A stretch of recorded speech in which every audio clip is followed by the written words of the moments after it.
जय हिंद दोस्तों, स्वागत है आप सभी का एक बार फिर से हमारे YouTube चैनल दी कॉपी पेन में। तो हम लोग दक्षिण भारत के प्रमुख राजवंशों की बात कर रहे हैं, ठीक। और चोल वंश तक हो चुका था। तो आज के वीडियो में हम लोग थंबनेल से आप लोग समझ गए होंगे कि आज की वीडियो में हम लोग चालुक्य वंश के बारे में बात करेंगे। जो भी महत्वपूर्ण बिंदु हैं चालुक्य वंश से रिलेटेड, उस बारे में हम लोग बात करेंगे। चालुक्य वंश की बात करें तो यहाँ पर 3 हैं, जैसे कल्याणी के, वातापी के चालुक्य और बेंगी के चालुक्य, ठीक। तो कल्याणी और वातापी काफ़ी इम्पोर्टेंट है, ठीक। बाकी बेंगी के चालुक्य वंश जो है वो बहुत ही छोटा है, उसमें एक ही पॉइंट है, 1-2 पॉइंट है, बस आप उतना पढ़ लीजिए, इनफ है। तो चलिए हम लोग बात करते हैं सबसे पहले चालुक्य वंश की, जो कल्याणी के चालुक्य वंश की।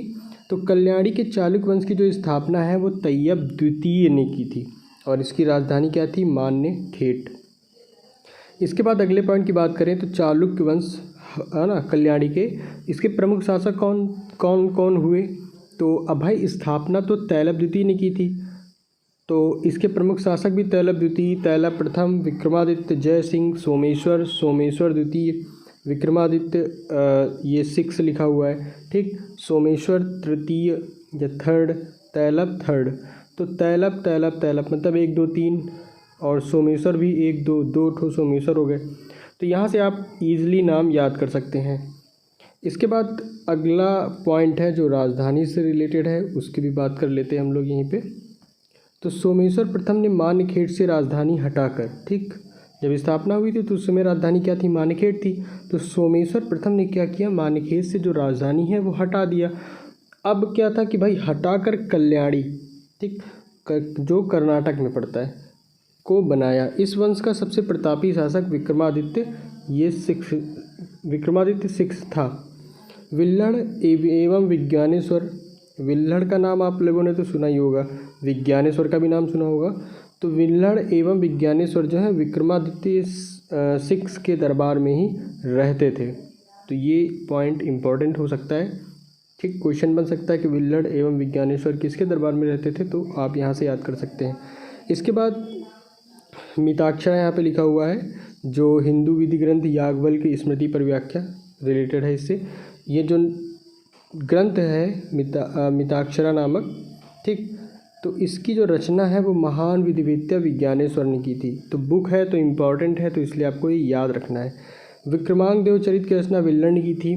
तो आप इन दोनों लेखकों की जो रचनाएं हैं उनको याद कर सकते हैं। इसमें विक्रमादित्य षष्ठ के जीवन पर प्रकाश डाला गया है, ठीक। तो कुछ इंपॉर्टेंट पॉइंट यहाँ से आप लोगों ने देखे कल्याणी के चालुक्य वंश से रिलेटेड। अब हम बात कर लेते हैं वातापी के चालुक्य वंश से जो भी महत्वपूर्ण बिंदु हमारे सामने आते हैं। तो जय सिंह ने वातापी के चालुक्य वंश की स्थापना की। उसकी किसने की थी? तैयब द्वितीय ने की थी। अब जय सिंह ने वातापी के चालुक्य वंश की स्थापना की, जिसकी राजधानी वातापी, ये बीजापुर के निकट थी। इस वंश के प्रमुख शासक की बात करें तो पुलकेशिन प्रथम, ठीक, कीर्तिवर्मन, पुलकेशिन द्वितीय। हाँ, ये वही पुलकेशिन द्वितीय जब आप हर्षवर्धन से जिसकी फाइट हुई थी, ठीक, लड़ाई हुई थी जिसमें हर्ष पराजित हुआ था, वही पुलकेशिन द्वितीय है, ठीक। विक्रमादित्य, विनयादित्य एवं विजयादित्य, इनमें सबसे प्रतापी शासक पुलकेशिन द्वितीय था, ठीक। ये इसका नाम आता है पुलकेशिन द्वितीय। इसके बाद महाकूट स्तंभ लेख से प्रमाणित होता है कि पुलकेशिन द्वितीय बहु सुवर्ण एवं अग्निष्टोम यज्ञ संपन्न करवाया था, ठीक। और जिनेंद्र का मेघुती मंदिर पुलकेशिन द्वितीय ने बनवाया था। तो इतने पॉइंट आपको यहाँ से क्लियर हैं, ओके। इसके बाद पुलकेशिन द्वितीय ने हर्षवर्धन को हराकर, देखिए वही पॉइंट यहाँ पर आ गया, लेकिन पुलकेशिन द्वितीय ने हर्षवर्धन को हराकर एक उपाधि भी धारण की थी, जो थी परमेश्वर की उपाधि, और इसने दक्षिणापथेश्वर की उपाधि भी धारण की थी। पल्लव वंशी शासक नरसिंह वर्मन प्रथम ने पुलकेशिन द्वितीय को लगभग 642 ईस्वी में परास्त किया और उसकी राजधानी बादामी पर अधिकार कर लिया। संभवतः इसी युद्ध में पुलकेशिन द्वितीय मारा गया। इसी विजय के बाद नरसिंह वर्मन ने वातापी कोट की उपाधि को धारण किया था, ठीक। कुछ पॉइंट्स और इसी के साथ हैं, वो भी देख लेते हैं। तो ऐहोल अभिलेख की बात आती है, तो ऐहोल अभिलेख का संबंध जो है ना वो पुलकेशिन द्वितीय से है, और इसके लेखक कौन थे? रवि कीर्ति। अजंता के एक गुहा चित्र में फारसी दूत मंडल को स्वागत करते हुए पुलकेशिन द्वितीय को दिखाया गया है। वातापी का निर्माणकर्ता कीर्तिवर्मन को माना जाता है। मालवा को जीतने के बाद विनयादित्य ने सकलोत्तर पथनाथ की उपाधि को धारण किया था। विक्रमादित्य के शासनकाल में ही दक्कन में अरबों ने आक्रमण किया। इस आक्रमण का मुकाबला विक्रमादित्य के जो भतीजा था पुलकेशी ने किया। इस अभियान की सफलता पर विक्रमादित्य द्वितीय ने इसे अवनी जनाश्रय की उपाधि प्रदान की। ठीक, 2-3 पॉइंट और हैं, वो भी देखते हैं। विक्रमादित्य द्वितीय की प्रथम पत्नी लोक महादेवी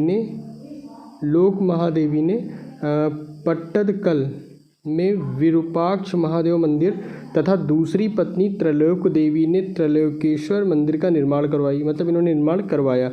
इस वंश का अंतिम शासक जो है वो कीर्तिवर्मन द्वितीय था और इसे इसके सामंत दंतदुर्ग ने परास्त कर एक नए राजवंश मतलब राष्ट्रकूट की स्थापना की।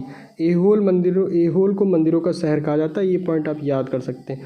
तो यहाँ पर कल्याणी के चालुक्य, वातापी के चालुक्य की बात हम लोग कर चुके हैं। अब एक छोटा सा पॉइंट है बेंगी के चालुक्य, ये भी लगे हाथ देख लेते हैं। इसके बाद राष्ट्रकूट जो है हम अगले वीडियो में इस पर एक नया वीडियो बनाएंगे। बेंगी के चालुक्य वंश का संस्थापक जो था विष्णुवर्धन था। इसकी राजधानी बेंगी यानी आंध्र प्रदेश में पड़ती है वो थी। इस वंश के सबसे प्रतापी जो राजा है विजयादित्य तृतीय था और इसका सेनापति पंडरंग था। बस इतना ही है, इतना ही आप समझिए इस पॉइंट से। राष्ट्रकूट की बात हम अगले वीडियो में करेंगे। ठीक, तो इसी के साथ आज का जो हमारा वीडियो है यहीं पे समाप्त होता है और वीडियो में अंत तक बने रहने के लिए आपका बहुत बहुत धन्यवाद। अगर आप नए हैं तो हमारे चैनल को जल्दी सब्सक्राइब कर लीजिए और दोस्तों को भी शेयर कर दीजिए।